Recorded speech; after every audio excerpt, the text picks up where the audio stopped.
Fever stories. ये है radio नशा प्रोडक्शन। आप सुन रहे हैं छोटी सी कहानी पीयूष के साथ। हाय हेलो नमस्कार, मैं हूँ पीयूष और स्वागत है आपका आज की छोटी सी कहानी में। इसका नाम है माँ। उस अवार्ड फंक्शन में जहां बॉलीवुड के सितारों की परफॉर्मेंस ने हर किसी को एक्साइट कर रखा था, वहीं चौथी रो में अनुराग की हथेलियां पसीने से सराबोर थी। नर्वसनेस इस कदर हावी थी कि पैर का हिलना वो चाह करके भी रोक नहीं पा रहा था। वैसे कुछ खास उम्मीद थी नहीं उसे, पर हाँ, उसकी शॉर्ट फिल्म नॉमिनेटेड थी for best film in short movie category. चारों तरफ रंगीन लाइट्स, तेज म्यूजिक के बीच एक और स्टार की परफॉर्मेंस खत्म हुई और फिर एक बार होस्ट के ऊपर spotlight. Host short movie category के सारे नॉमिनेशंस एक बार फिर से बताता है और विनर अनाउंस करने के लिए दो नामी सितारों को भी स्टेज पर इनवाइट करता है। और जब तक नाम अनाउंस हो तब तक वो दिल की धड़कन वाला म्यूजिक, धक धक धक धक धक धक, जो आजकल लगभग सभी रियलिटी शोज में सभी बजाते हैं, वो यहां पर भी बजता है। स्टार एनवेलप से नाम निकालते हैं। अनुराग को जीत हार से कहीं ज्यादा दिक्कत इस बात से थी कि अगर कैसे भी करके जीत गया तो स्टेज पर स्पीच क्या दूंगा। अरे यार, इतने बड़े बड़े लोग बैठे हैं, अब हिंदी बोलूं या इंग्लिश। और तभी And the award goes to अनुराग कुमार। अनुराग कुमार? मैं? अब तो मानो अनुराग के अंदर इमोशंस का सुनामी आ रहा था। स्टेज लगभग 450-500 मीटर की दूरी पर था और इन 500 मीटर्स में अनुराग के दिमाग में लगभग 5 लाख थॉट्स, सीन्स। अब स्पीच की स्टार्टिंग कैसे करूंगा? I want to dedicate this to. उधर स्पॉटलाइट अनुराग पर। क्या सिर्फ पहली बार अवार्ड मिलने की वजह से दुविधा में था अनुराग, या कुछ और भी था? कहते हैं कि मरने वाले इंसान के सामने एक बार पूरी जिंदगी रील की तरह दोबारा घूम जाती है। इस केस में भी यही मानिए, क्योंकि पहली बार सम्मान मिलने पर भी शायद कुछ ऐसा ही होता है। अनुराग की आंखों के सामने भी सिर्फ 500 मीटर दूर स्टेज तक जाने के लिए पहला कदम उठाते हुए उसे अपने इस करियर के पहले कदम की याद आई। घर में सबसे छोटा था अनुराग, जाहिर है सबसे लाडला भी। माँ की आंखों का तो बस तारा था। बड़े भैया और दीदी को आधे टाइम मम्मी को बता दूंगा कहकर काम निकलवाता था। जिंदगी एक आम फैमिली की तरह आराम से चल रही थी, पर धीरे धीरे दीदी ने सुबह की जिम्मेदारी संभाल ली। दीदी भी कुछ ज्यादा बड़ी नहीं थी, पर वो कहते हैं ना, लड़कियां थोड़ा ज्यादा समझदार होती हैं। वो सुबह का टिफिन सबके बैग में रखती और अपने में भी। धीरे धीरे माँ ने बिल्कुल बिस्तर पकड़ लिया था और दीदी ने पूरी जिम्मेदारी संभाली। भैया भी माँ की दवा दारू और डॉक्टर की क्लिनिक के चक्कर काटने में लग गए। अनुराग छोटा था, पर इसीलिए शायद सब चाहते थे कि उस पर माँ की बीमारी जाहिर ना हो।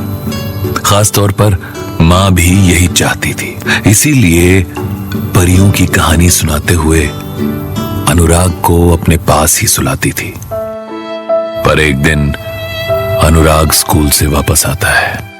माँ का बेड खाली था, काफी लोग थे। सब उस दिन रो क्यों रहे थे?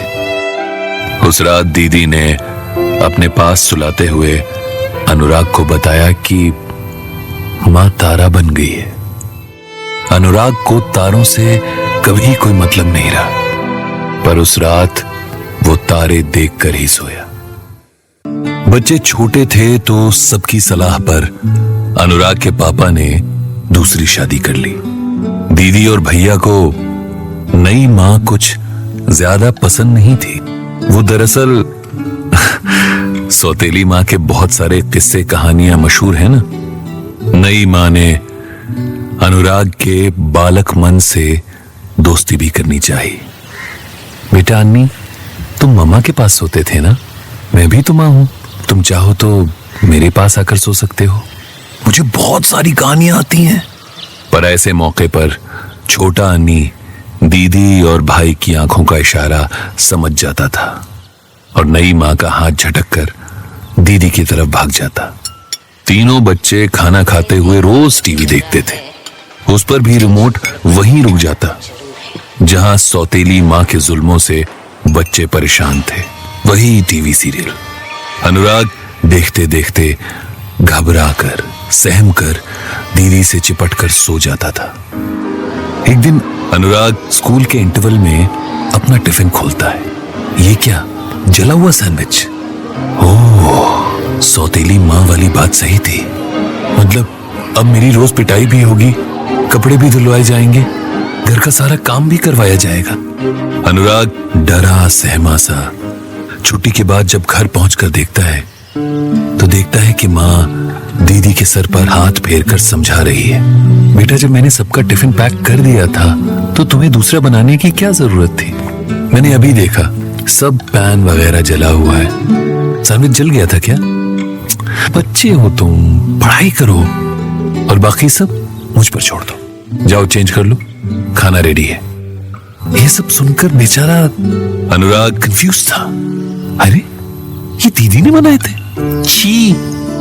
और अब घर पहुंचने पर सौतेली माँ के हाथ का लजीज खाना भर पेट खाया तो क्या अब अनुराग और उसके भाई बहन की जिंदगी में सब ठीक होने वाला था या नहीं?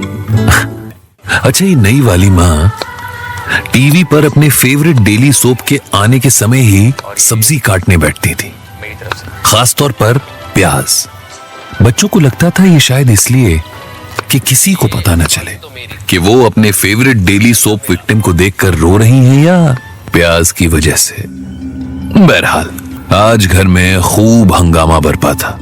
अनुराग के 12th का रिजल्ट आया था। मैथ्स में कंपार्टमेंट थी और बाकी सब्जेक्ट्स भी आईसीयू में ही थे। पापा के हाथ में जो भी आ रहा था वही उनका हथियार था। पता है पढ़ाई कितनी महंगी है आजकल? नालायक, कुछ नहीं करना इसको। अरे बोलोगे अब क्या करना चाहते हो? माँ दूसरे कमरे से दौड़कर आई। अरे मैं बात करती हूँ ना।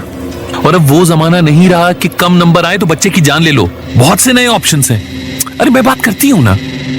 माँ अनुराग को समझाती है कि उसे जो अच्छा लगता है वही करे, पर करे पूरी मेहनत और ईमानदारी से, क्योंकि 100% से कम देने पर जिंदगी सिर्फ कॉम्प्रोमाइज बन जाती है।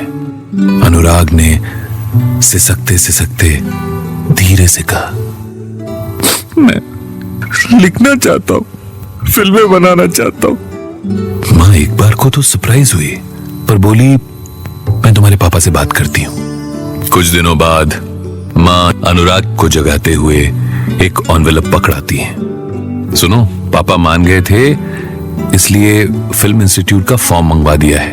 अब एंट्रेंस निकालना तुम्हारा काम है। तो क्या पढ़ाई में एक एवरेज स्टूडेंट ये कंपटीशन क्रैक कर पाता है? अनुराग उठ बेटा, उठ ना। अरे देख तो तेरा एंट्रेंस क्लियर हो गया। इतनी कम सीट थी पर तुम्हारा नाम, ये देख ये देख। अनुराग अंगड़ाई लेकर उठता है। अनुराग को लगा कि माँ यानी उसकी सौतेली माँ उसके लिए उससे भी ज्यादा खुश है। जाने का दिन भी आता है। पापा के पैर छूकर अनुराग विदा लेता है।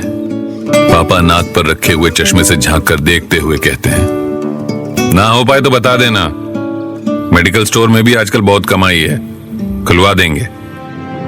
अनुराग बस यही सब कुछ सोचते सोचते अवार्ड लेने के लिए स्टेज पर पहुंच जाता है। तालियों की गड़गड़ाहट के बीच होस्ट उसकी तारीफ में 4-5 बातें पहले ही बोल चुका था जो शायद अनुराग ने सुनी भी नहीं। होस्ट 2 शब्द बोलने के लिए कहकर माइक अनुराग की तरफ बढ़ाता है। म्यूजिक बंद। Pin drop silence. अनुराग गला साफ करते हुए बोलता है,